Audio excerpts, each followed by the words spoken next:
Hello मेरे प्यारे दोस्तों, कैसे हो आप सब। स्वागत है आप सभी का आपके अपने यूट्यूब चैनल ऑनलाइन पे। दोस्तों आज के इस लेक्चर में हम आपके साथ में principles of macro economics first, जो कि आपके सेकंड सेमेस्टर में रहने वाले, ध्यान से सुन लो क्या कह रहा हूँ।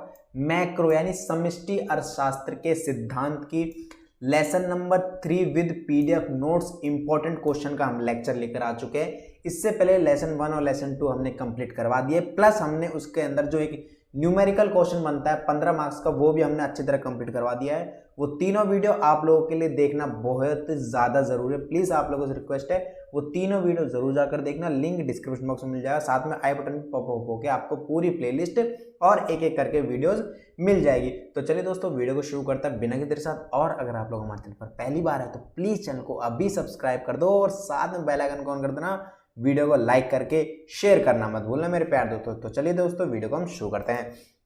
तो देखिए ये रहा यहाँ पर पीडीएफ, यहाँ पर लिखा है principles of micro economics NEP. आप लोग कौन से स्टूडेंट हो? नेशनल एजुकेशन पॉलिसी यानी new education policy as well second semester के आप लोग स्टूडेंट हो, ठीक है। ये हमारी पीडीएफ है। लेसन सॉरी यहाँ पर लेसन नंबर 3 लिख लेना, थोड़ी मिस प्रिंटिंग होगी। लेसन नंबर 3 लिख लेना काट कर, ठीक है।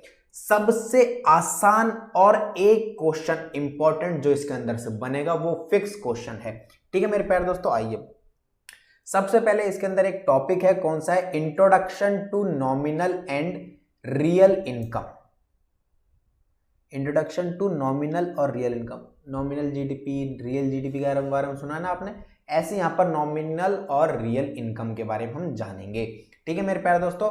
हिंदी और इंग्लिश दोनों ही मीडियम में लिखा हुआ है मैंने यहाँ पर। आइए क्या बोला है? नाम मात्र और वास्तविक आय अर्थशास्त्र में दो महत्वपूर्ण अवधारणाएं हैं जिनका उपयोग किसी व्यक्ति या देश की क्रय शक्ति और जीवन स्तर को मापने के लिए किया जाता है। अब देखो इन दोनों को कैलकुलेट हम कब करते हैं? जब देश की क्रय शक्ति, मतलब कोई भी देश है, मान लो हमारे भारत की क्रय शक्ति मतलब कितना वो खरीद सकता है, यानी कितनी उसके पास में इनकम है। दूसरा, उन हमारे देश के अंदर जो लोग रह रहे हैं उनका जीवन स्तर कैसा है, उसको मापने के लिए हम कौन सा इस्तेमाल, किस चीज का इस्तेमाल करते हैं? नॉमिनल एंड रियल इनकम का, ठीक है। यह दोनों शब्दों का परिचय दिया गया है। आइए नाम मात्र आय यानी नॉमिनल। नाम मात्र आय से तात्पर्य मुद्रास्फीति या अन्य कारकों के समायोजन से पहले किसी व्यक्ति या इकाई द्वारा अर्जित धनराशि से है। दोबारा पढ़ो, से तात्पर्य, नाम मात्र आय से तात्पर्य मुद्रास्फीति या अन्य कारकों के समायोजन से पहले, मतलब भाई मुद्रास्फीति आया और फिर कोई अन्य कारक आए, उससे पहले व्यक्तियों द्वारा अर्जित आय धनराशि से है, ठीक है। यह मजदूरी, वेतन, बोनस, लाभांश, ब्याज आदि के रूप में वास्तविक डॉलर राशि है। देखिए क्या होता है कि जरूरी नहीं है कि भाई आपकी सैलरी मिल गई और बीच में ही मुद्रास्फीति आ गई, बिल्कुल भी नहीं, ऐसा कुछ भी नहीं हो सकता है। हो सकता है मुद्रास्फीति जब आपका भाई फाइनेंशियल ईयर खत्म होता है, आपको बढ़िया बोनस मिल रहा है, बढ़िया सैलरी मिल रही है और उसके बाद में आपके मुद्रास्फीति आ रही है और उससे पहले आपने धन अर्जित कर लिया है, वो कहलाएगी नाम मात्र आय यानी नॉमिनल, ठीक है, नॉमिनल इनकम। रियल इनकम यानी वास्तविक इनकम के बारे में जान लीजिए। वास्तविक आय, दूसरी ओर वास्तविक आय क्रय शक्ति पर मुद्रास्फीति के प्रभाव को ध्यान रखती है। मतलब वास्तविक, आप देखो यहां पर एक चीज मैं बता देता हूं आपको, एक एग्जांपल लेकर चलते हैं कि भाई आपकी इनकम हुई और आपको अब खर्चा करना है। आपकी इनकम हुई और आपको खर्चा करना है, तो आपके खर्चे से पहले जो पैसा आपके पास में है, क्या कह रहा हूं, आपने खर्चा किया, लेकिन खर्चा करने से पहले जो पैसा आपके पास में है वो आपकी नॉमिनल इनकम है। लेकिन उसके बाद में, खर्चा करने के बाद में या फिर मुद्रास्फीति के प्रभाव के बाद में जो धन, जो इनकम आपके पास में बची है वो आपकी रियल इनकम है, यानी वास्तविक आय है, मतलब जो एक्चुअल में आपके पास है। समझ में आई बात? आइए रियल इनकम कैसे कैलकुलेट करते हैं? नॉमिनल इनकम अपॉन में 1 प्लस में इन्फ्लेशन रेट।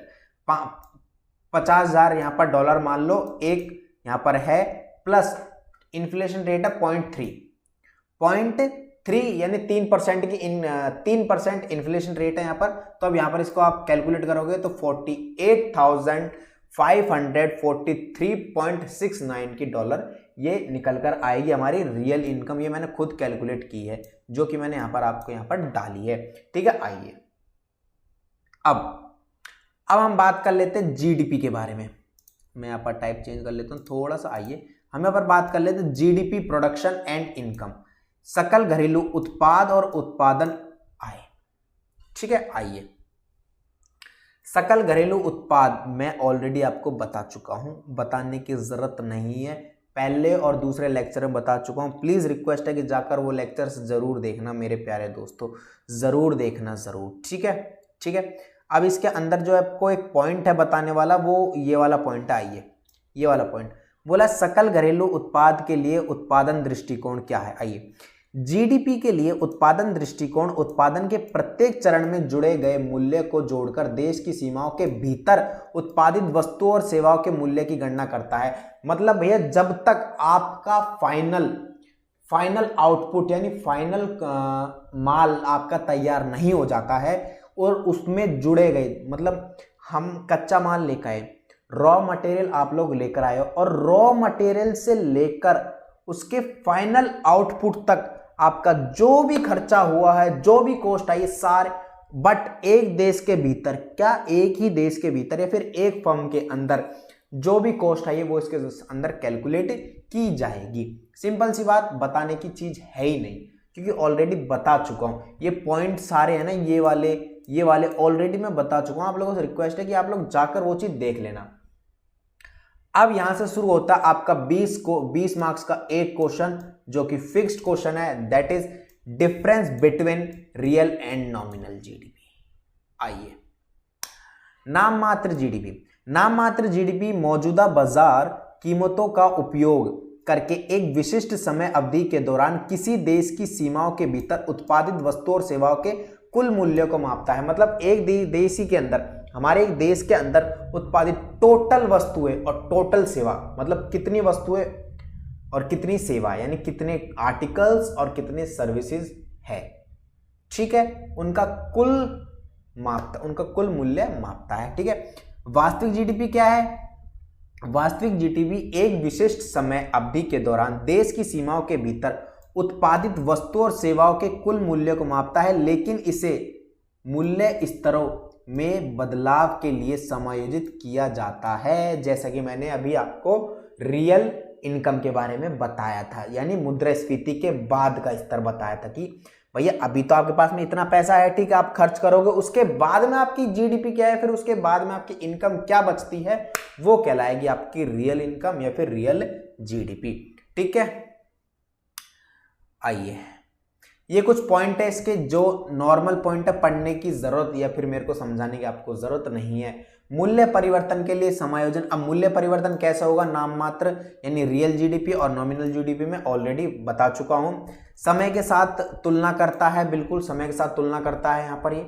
ठीक है, आइए नीति विश्लेषण के लिए उपयोगिता होती है इसकी। ठीक है, चलिए अब आता है आपका meaning of gross domestic product, जो कि मैं ऑलरेडी क्या कह रहा हूं,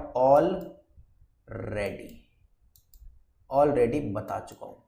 तो रिक्वेस्ट इतनी है, जितने भी बच्चे अगर डायरेक्ट इस लेक्चर पर आए हैं ना, तो उन बच्चों से यही रिक्वेस्ट है कि प्लीज प्लीज प्लीज फर्स्ट और सेकंड लेक्चर आप लोगों के लिए बेस है। इस पूरी इकोनॉमिक्स का, इस पूरी principles of macro economics first का, वो दोनों चैप्टर बेस है।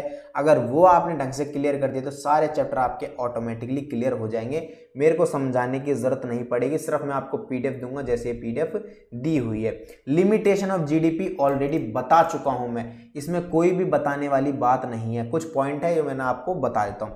बोला गैर बाजार लेन देन शामिल नहीं है, बिल्कुल गैर बाजार लेन देन, हमारे गैर बाजार का मतलब है दूसरे देशों से नहीं। हमारे जीडीपी की लिमिटेशन क्या है भाई? हमारे देश के अंदर ही उत्पादित वस्तु और सेवाओं का अंतिम मूल्य देखा जाता है। आय वितरण पर ध्यान ना दे, हम इस पर आय वितरण के अंदर ध्यान नहीं देते हैं।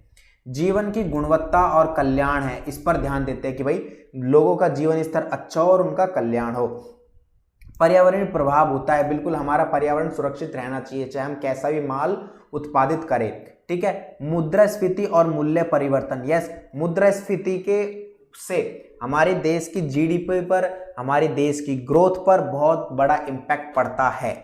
ठीक है, वस्तु और सेवाओं की गुणवत्ता, वस्तु और से भाई कोई भी वस्तु है, कोई भी सेवा है, अगर हम उसको उत्पादन कर रहे हैं तो उस पर कौन सी तकनीकी का यूज किया गया है, क्या क्या उस पर निर्भर करता है, ये सारी चीजें हमें देखनी चाहिए, तब जाकर एक अच्छी वस्तु या फिर अच्छी सेवा क्वालिटी की बनेगी।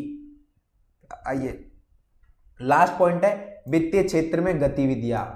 राइट, ये 7 पॉइंट थे जो कि, और मैं बता दूं कि सकल घरेलू उत्पाद की सीमाएं, ठीक है, और meaning of gross domestic product, ये दोनों एक कंबाइंड क्वेश्चन बनेगा और ये आपका 15 से या फिर 8.5 मार्क्स का क्वेश्चन बनकर तैयार होगा, ये मेरी गारंटी है मेरे प्यारे दोस्तों।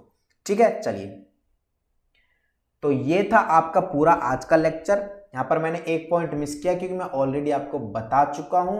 प्लीज रिक्वेस्ट है कि अगर आप लोगों ने वो क्लासेस नहीं देखी है तो प्लीज अभी के अभी जाकर वो क्लासेस अटेंड कर लीजिए। आप लोगों से हाथ जोड़ के रिक्वेस्ट है कि वीडियो को मैक्सिमम शेयर करना, लाइक जरूर करना और कमेंट करके बताना आपको कहां पर दिक्कत आई है। और बाकी हमें इंस्टाग्राम पर फॉलो कर लीजिए, हमसे बातचीत करने के लिए। Thank you so much guys.